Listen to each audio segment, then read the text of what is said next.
आश्रम में कैसे रुचि हुई, जिसमें फंसने के कारण मनुष्य को अपने स्वरूप की विस्मृति होती है और वह कर्म बंधन में बंध जाता है। विप्रवर, निश्चय ही ऐसे निसंग महापुरुषों का इस प्रकार गृहस्थ आश्रम में अभिनिवेश होना उचित नहीं है।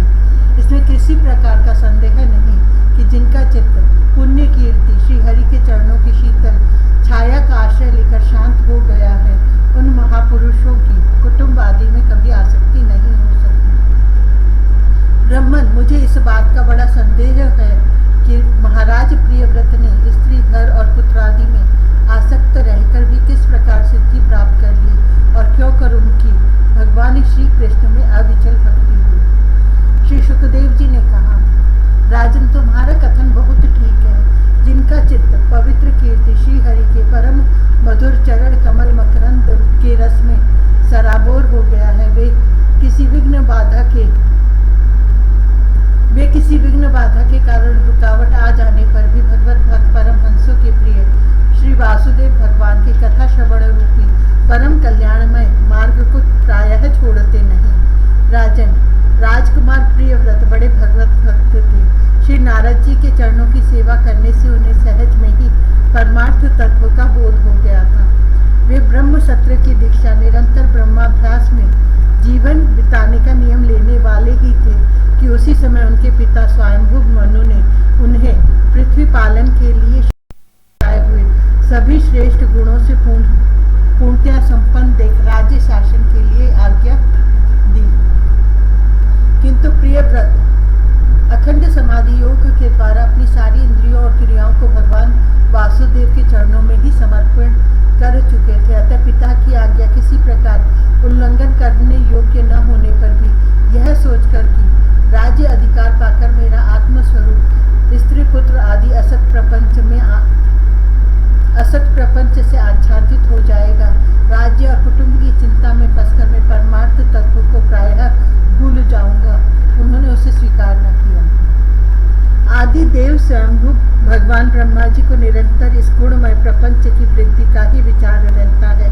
वे सारे संसार के जीवों का अभिप्राय जानते रहते हैं। जब उन्होंने प्रियव्रत की ऐसी प्रवृत्ति देखी, तब वे मूर्तिमान चारों वेद और मरीचि आदि पार्षदों को साथ लिए अपने लोक से उतरे। आकाश में जहाँ तहाँ विमानों पर चढ़े हुए इंद्र आदि प्रधान देवताओं ने उनका पूजन किया तथा मार्ग में टोलियां बांधकर आए हुए सिद्ध गंधर्व साध्य चारण और मुनिजन ने स्तवन किया। इस प्रकार जगह जगह आदर सम्मान पाते हुए साक्षात नक्षत्रनाथ चंद्रमा के समान गंधमादन की घाटी को प्रकाशित करते हुए प्रियव्रत के पास पहुंचे। प्रियव्रत को आत्मविद्या का उपदेश देने के लिए महानारद जी भी आए हुए थे। ब्रह्मा जी के वहां पहुंचने पर उनके वाहन हंस को देखकर देव ऋषि नारद जान गए कि हमारे पिता भगवान ब्रह्मा जी पधारे हैं। अतः वे स्वयंभू मनु और प्रियव्रत के सहित तुरंत खड़े हो गए और सबने उनको हाथ जोड़कर प्रणाम किया। परीक्षित, नारद जी ने उनकी अनेक प्रकार से पूजा की और सुमधुर वचनों में उनके गुण और अवतार की उत्कृष्टता का वर्णन किया। तब आदि पुरुष भगवान ब्रह्मा जी ने प्रियव्रत की और मंद मुस्कान युक्त दया दृष्टि से देखते हुए इस प्रकार कहा। श्री ब्रह्मा जी ने कहा, बेटा, मैं तुमसे सत्य सिद्धांत की बात कहता हूँ, ध्यान देकर सुनो। तुम्हें अप्रमेय श्री हरि के प्रति किसी प्रकार की दोष दृष्टि नहीं रखनी चाहिए। तुम ही क्या, हम महादेव जी, तुम्हारे पिता स्वयंभू मनु और तुम्हारे गुरु ये महर्षि नारद भी विवश होकर उन्हीं की आज्ञा का पालन करते हैं। उनके विधान को कोई भी देहधारी न तो तप, विद्या, योग बल या बुद्धि बल से, न अर्थ या धर्म की शक्ति से और न स्वयं या किसी दूसरे की सहायता से ही टाल सकता है। प्रियवर, उसी अव्यक्त ईश्वर के दिए हुए शरीर को सब जीव जन्म, मरण, शोक, मोह, भय और सुख दुख का भोग करने तथा कर्म करने के लिए सदा धारण करते हैं। बस जिस प्रकार रस्सी से नथा हुआ पशु मनुष्यों का बोझ ढोता है, उसी प्रकार परमात्मा की वेद वाणी रूप बड़ी रस्सी में सत्व आदि गुण, सात्विक आदि कर्म और उनके ब्राह्मण आदि वाक्यों की मजबूत डोरी से जकड़े हुए हम सब लोग उन्हीं के इच्छानुसार कर्म में लगे रहते हैं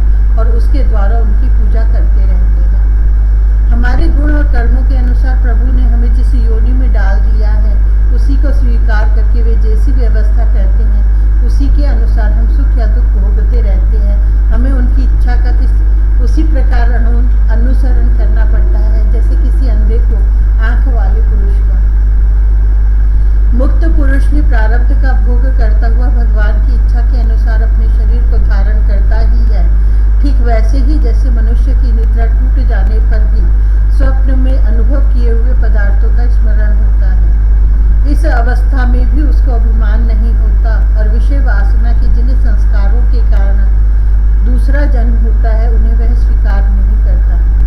जो पुरुष इंद्रियों के वशीभूत है वह वन वन में विचरण करता रहे तो भी उसे जन्म मरण का भय बना ही रहता है, क्योंकि बिना जीते हुए मन और इंद्रिय रूपी उसके 6 शत्रु कभी उसका पीछा नहीं छोड़ते। जो बुद्धिमान पुरुष इंद्रियों को जीतकर अपनी आत्मा में ही रमण करता है उसका गृहस्थ आश्रम भी क्या बिगाड़ सकता है। जिसे इन 6 शत्रुओं को जीतने की इच्छा हो वह पहले घर में रहकर ही उनका अत्यंत निरोध करते हुए उन्हें वश में करने का प्रयत्न करे।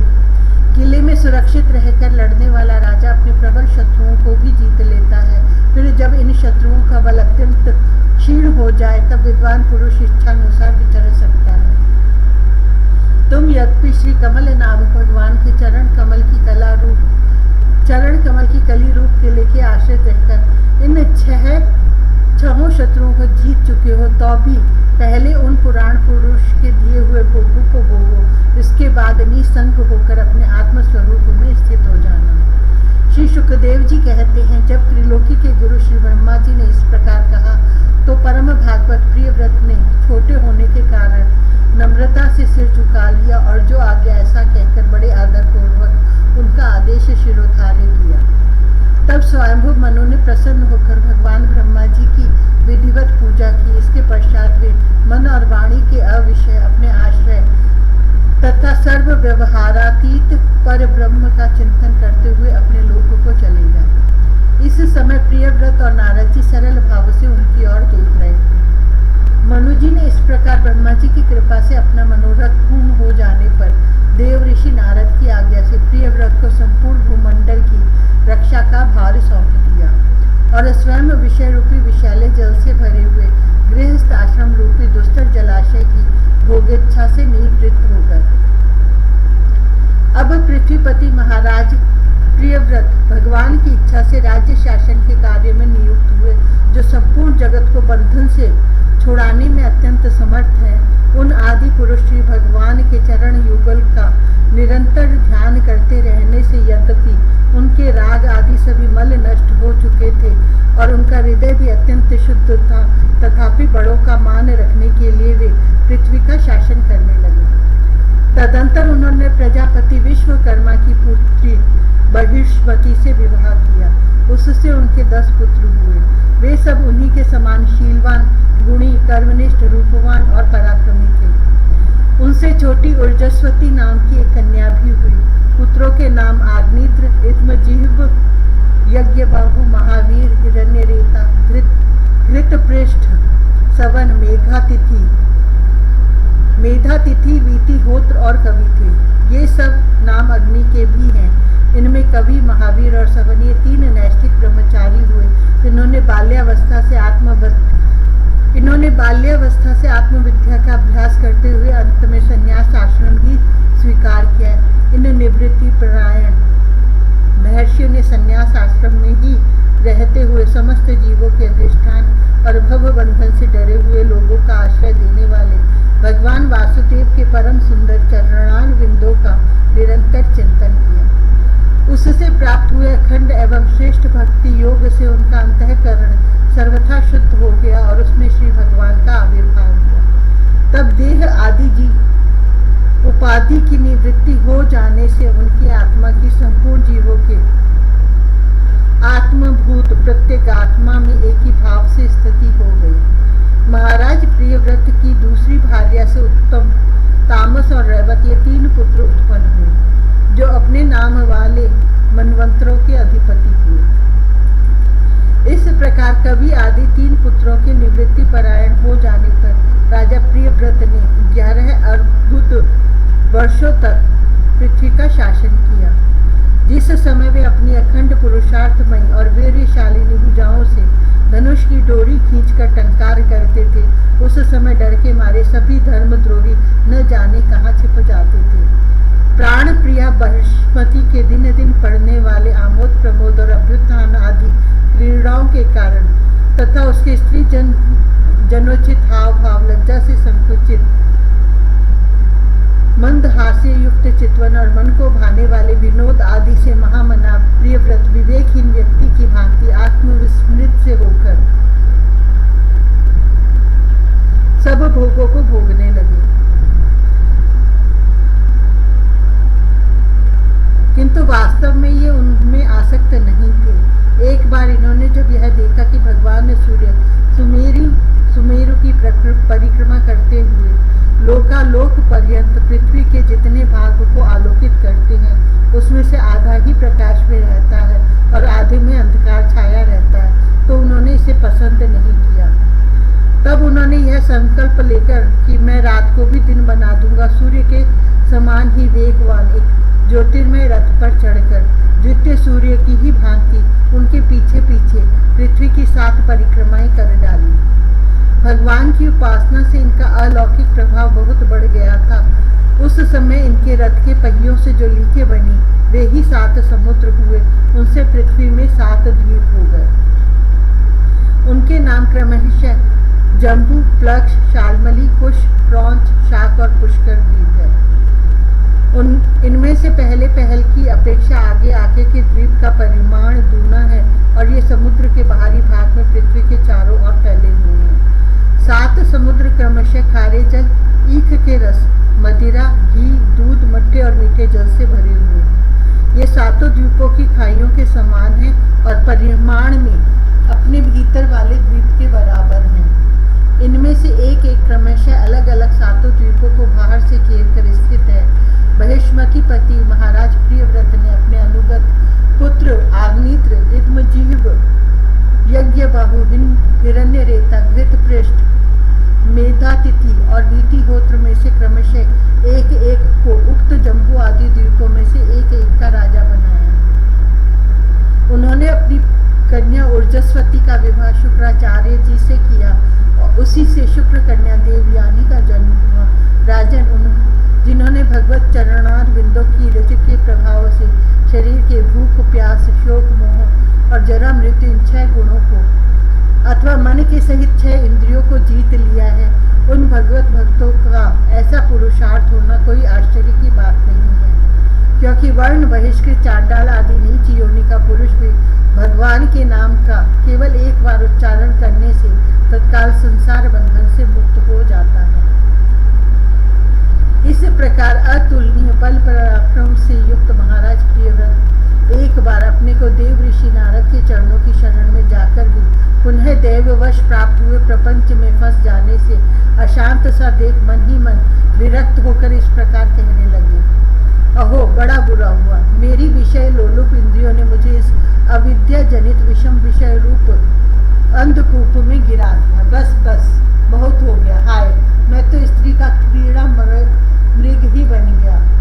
उसने मुझे मंदिर की भांति नचाया, मुझे धिक्कार है, धिक्कार है। इस प्रकार उन्होंने अपने को बहुत कुछ बुरा भला कहा। परम आराध्य श्री हरि की कृपा से उनकी विवेक वृत्ति जागृत हो गई। उन्होंने यह सारी पृथ्वी यथा योग्य अपने अनुगत पुत्रों को बांट दी और जिसके साथ उन्होंने तरह तरह के भोग भोगे थे, उस अपनी राज रानी को साम्राज्य लक्ष्मी के सहित मृत देह के समान छोड़ दिया तथा हृदय में वैराग्य धारण कर भगवान की लीलाओं का चिंतन करते हुए उसके प्रभाव से श्री नारद जी के बतलाए हुए मार्ग का पुनः अनुसरण करने लगे। महाराज प्रियव्रत के विषय में निम्नलिखित लोकोक्ति प्रसिद्ध है। राजा प्रियव्रत ने जो कर्म किए उन्हें सर्वशक्तिमान ईश्वर के सिवा और कौन कर सकता है।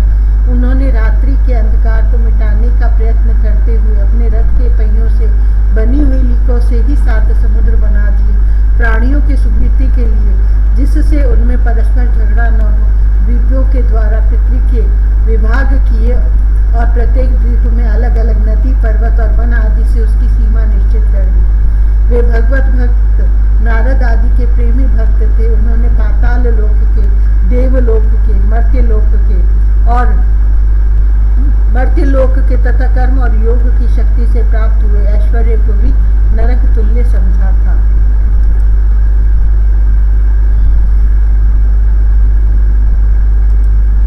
दूसरा अध्याय, आग्निध्र चारित्र। शुकदेव जी कहते हैं, राजा प्रियव्रत के इस प्रकार तपस्या में संलग्न हो जाने पर राजा आग्नेत्र उनकी आज्ञा का अनुसरण करते हुए जम्बू द्वीप की प्रजा का धर्म अनुसार पुत्रवत पालन करने लगे। एक बार वे पितृलोक की कामना से सतपुत्र प्राप्ति के लिए पूजा की सब सामग्री जुटाकर सुर सुंदरियों के क्रीड़ा स्थल मंदराचल की एक घाटी में गए और तपस्या में तत्पर होकर एकाग्र चित्त से प्रजापतियों के प्रति श्री ब्रह्मा जी की आराधना करने लगे। आदिदेव भगवान ब्रह्मा जी ने उनकी अभिलाषा जान ली, अतः अपनी सभा की गायिका पूर्व चित्ती नाम की अप्सरा को उनके पास भेज दिया।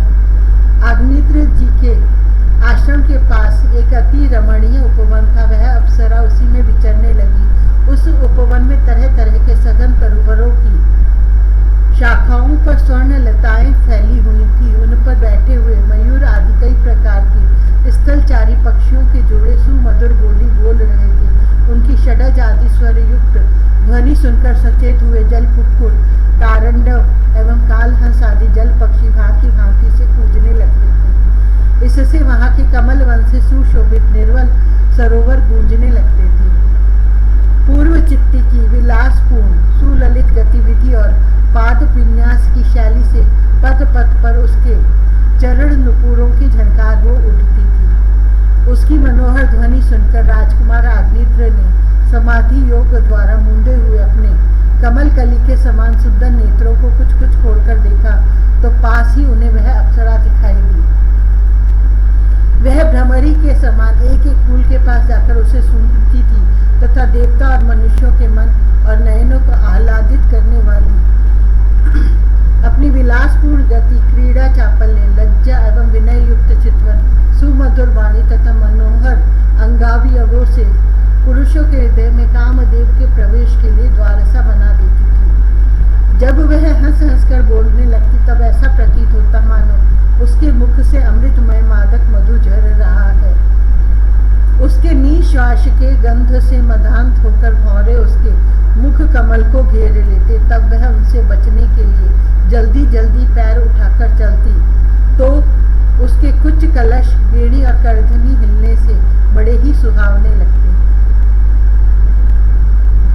यह सब देखने से भगवान कामदेव को आग्नेत्र के हृदय में प्रवेश करने का अवसर मिल गया और वे उनके अधीन होकर उसे प्रसन्न करने के लिए पागल की भांति इस प्रकार कहने लगे। मुनिवर्य, तुम कौन हो? इस पर्वत पर तुम क्या करना चाहते हो? तुम परम पुरुष श्री नारायण की कोई माया तो नहीं हो? मोहों की ओर संकेत करके, सखे तुमने ये बिना डोरी के दो धनुष क्यों धारण कर रखे हैं? क्या इनसे तुम्हारा कोई अपना प्रयोजन है अथवा इस संसार अरण्य में मुझ जैसे मतवाले मृगों का शिकार करना चाहते हो? कटाक्षों का लक्ष्य करके तुम्हारे ये दो बाण तो बड़े सुंदर और पैने हैं। अहो, इनके कमल दल के पंख हैं, देखने में बड़े शांत हैं और है भी पंखी। यहाँ वन में विचरते हुए तुम इन्हें किस पर छोड़ना चाहते हो? यहाँ तुम्हारा कोई सामना करने वाला नहीं दिखाई देता। तुम्हारा यह पराक्रम हम जैसे जड़ बुद्धियों के लिए कल्याणकारी हो। भौरों की ओर देखकर, भगवान तुम्हारे चारों ओर जो ये शिष्यगण अध्ययन कर रहे हैं वे तो निरंतर रहस्य युक्त सामगान करते हुए मानो भगवान की स्तुति कर रहे हैं और ऋषिगण जैसे वेद की शाखाओं का अनुसरण करते हैं, उसी प्रकार ये सब तुम्हारी चोटी से झड़े हुए पुष्पों का सेवन कर रहे हैं। नुपुरों के शब्द की ओर संकेत करके, ब्रह्मन तुम्हारे चरण रूप पिंजरों में जो तीतर बंद है उनका शब्द तो सुनाई देता है परंतु रूप देखने में नहीं आता। करधनी सहित पीली साड़ी में अंग की कांति की उत्प्रेक्षा कर तुम्हारे नितंबों पर यह कदम्ब कुसुमों की सी आभा कहाँ से आ गई? इनके ऊपर तो अंगारों का मंडल सा ही दिखाई देता है, किंतु तुम्हारा वल्कल वस्त्र कहाँ है? कुमकुम मंडित कुचों की ओर लक्ष्य करके, द्विजवर तुम्हारे इन दोनों सुंदर सिंगों में क्या भरा हुआ है? अवश्य ही इनमें बड़े अमूल्य रत्न भरे हैं, इसी से तो तुम्हारा मध्य भाग इतना कृश होने पर भी तुम इनका बोझ ढो रहे हो। यहाँ जाकर तो मेरी दृष्टि भी मानो अटक गई है। और सुभग इन सींगों पर तुमने यह लाल लाल लेप सा क्या लगा रखा है? इसकी गंध से तो मेरा सारा आश्रम महक उठा है। मित्रवर, मुझे तो तुम अपना देश दिखा दो, जहाँ के निवासी अपने वक्ष स्थल पर ऐसे अद्भुत अवयव धारण करते हैं, जिन्होंने हमारे जैसे प्राणियों के चित्तों को शुद्ध कर दिया है, और तथा मुख में विचित्र हाव भाव, सरस भाषण और अधरामृत जैसी अनूठी वस्तुएं रखते हैं। प्रियवर, तुम्हारा भोजन क्या है, जिसके खाने से तुम्हारे मुख से हवन सामग्री की सी सुगंध फैल रही है? मालूम होता है तुम कोई विष्णु भगवान की कला ही हो, इसलिए तुम्हारे कानों में कभी पलक न मारने वाले मकर के आकार के 2 कुंडल हैं। तुम्हारा मुख एक सुंदर सरोवर के समान है, उसमें तुम्हारे चंचल नेत्र भय से कांपती हुई 2 मछलियों के समान, दंत पंक्ति हंसों के समान और घुंघराली अलकावली भौरों के समान शोभायमान है।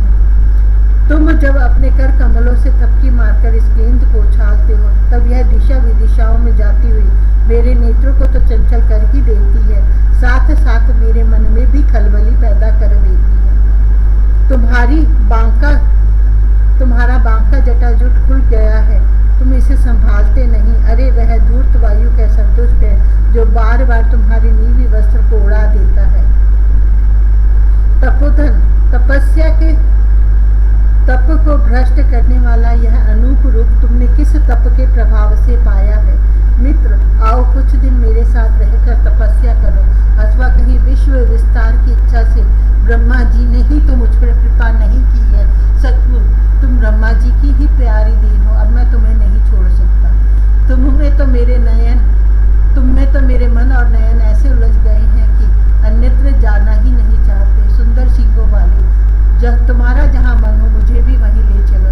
मैं तो तुम्हारा अनुचर हूँ, और तुम्हारी ये मंगलमयी सखिया भी हमारे ही साथ रहे। श्री सुखदेव जी कहते हैं, राजन, आग्नेय देवताओं के समान बुद्धिमान और स्त्रियों को प्रसन्न करने में बड़े कुशल थे। उन्होंने इसी प्रकार की रति चातुर्यमयी मीठी मीठी बातों से उस अप्सरा को प्रसन्न कर लिया। वीर समाज में अग्रगण्य आग्नेय की बुद्धिशील रूप अवस्था, लक्ष्मी और उदारता से आकर्षित होकर वह उन जम्बू द्वीप अधिपति के साथ कई हजार वर्षों तक पृथ्वी और स्वर्ग के भोग भोगती रही। तदंतर नृपवर आग्नेय ने उसके गर्भ से नाभि किम पुरुष, हरिवर्ष, इलावृत, रम्य, हिरण्यमय, कुरु, भद्राश और केतुमाल नाम के 9 पुत्र उत्पन्न किए। इस प्रकार 9 वर्ष में प्रतिवर्ष एक के क्रम से 9 पुत्र उत्पन्न कर पूर्व चित्ती उन्हें राजभवन में ही छोड़कर फिर ब्रह्मा जी की सेवा में उपस्थित हो गए। ये आग्नेय के पुत्र माता के अनुग्रह से स्वभाव से ही सुडौल और सबल शरीर वाले थे। आग्नेय ने जम्बू द्वीप के विभाग करके उन्हीं के समान नाम वाले 9 वर्ष भूखंड बनाए और उन्हें एक एक पुत्र को सौंप दिया। तब वे सब अपने अपने वर्ष का राज्य भोगने लगे। महाराज आग्नेय दिन दिन भोगों को भोगते रहने पर भी उनसे अतृप्त ही रहे। वे उस अप्सरा को ही परम पुरुषार्थ समझते थे, इसलिए उन्होंने वैदिक कर्मों के द्वारा उसी लोक को प्राप्त किया, जहाँ पितृगण अपने सुकृतों के अनुसार तरह तरह के भोगों में मस्त रहते हैं। पिता के परलोक सिधारने पर नाभि आदि 9 भाई